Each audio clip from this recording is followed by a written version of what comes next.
নমস্কার, আপনারা দেখছেন ডি পাবলিক জোন। আজকের সকালের বিশেষ খবর হল, একটি 18 বছর বয়সী মেয়ে শুক্রবার গুয়াহাটি বশিষ্ঠ থেকে নিখোঁজ হয়েছে। মেয়েটির নাম খুশি কুমারী বলে জানা গেছে। পারিবারিক সূত্রমতে মেয়েটি সকালে তাদের পারিবারিক দোকানটি খোলার জন্য বেরিয়েছিল, কিন্তু আর ফিরেনি।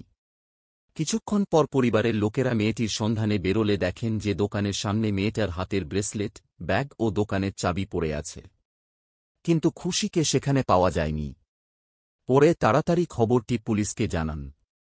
বর্তমানে পুলিশ মেয়েটির তদন্ত শুরু করেছে। চাকরি দেওয়ার প্রলোভন দিয়ে মানুষের কাছ থেকে হাজার হাজার টাকা সংগ্রহের দায়ে জনতা ভবনের এক কর্মচারীকে আটক করা হয়। জানা গেছে প্রতারকের নাম মিন্টু ডেকা, স্টানোগ্রাফার পদে কর্মরত। জানা গেছে চাকরি দেওয়ার নামে ঝালুকবাড়ির মামনির কলিতা নামের এক মহিলার কাছ থেকে হাজার হাজার টাকা আত্মসাৎ করে মিন্টু। এমনকি আরও অনেক বেকার যুবক যুবতীর কাছ থেকেও টাকা নেয় সে। অনেককে ভুয়ো অ্যাপয়েন্টমেন্ট লেটারও দেয় সে। জানিয়ে জনতা ভবনের সামনে সেদিন কিছু ভুক্তভোগীর সাথে ঝগড়ায় লিপ্ত হয় মিন্টু। বিষয়টি চোখে পড়তেই মিন্টুকে ধরে জনতা ভবনের পুলিশের হাতে সমঝে দেওয়া হয় তাকে।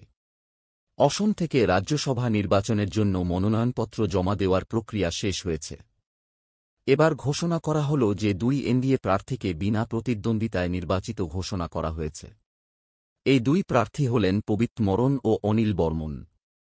এবার কোনো বিরোধী দল প্রার্থী দেয়নি বলেই তারা এক প্রকার স্বয়ংক্রিয়ভাবে নির্বাচিত হয়ে গেছেন। শুক্রবার সকালেই ইরাকের রাজধানী তেহরানে বিমান হামলা চালায় ইসরায়েল। মূল লক্ষ্য ছিল ইরাকের পরমাণু ও সামরিক ঘাঁটিগুলি। এই হামলায় নিহত হয়েছেন ইরানের সেনাবাহিনীর রেভলিউশনারি গার্ডের প্রধান হোসেন সালামি। এই হামলায় 6 জন পরমাণু বিজ্ঞানীও নিহত হয়েছেন বলে জানা যাচ্ছে। এয়ার ইন্ডিয়ার বিমান দুর্ঘটনার পরদিনই আমেদাবাদে পৌঁছে গেলেন প্রধানমন্ত্রী মোদি। তিনি দুর্ঘটনাস্থলটি পরিদর্শন করেন এবং পরিস্থিতির খোঁজ খবর নেন। এরপর তিনি আমেদাবাদের সিভিল হাসপাতালে যান। তার সাথে ছিলেন আমেদাবাদের মুখ্যমন্ত্রী ভূপেন্দ্র প্যাটেল। বদলি হলেন Hailakandi senior police super Leena দোলে। বর্তমানে হাইলাকান্দি জেলার নূতন সিনিয়র পুলিশ সুপার হিসাবে দায়িত্ব নিতে আসছেন অমিতাভ সিনহা।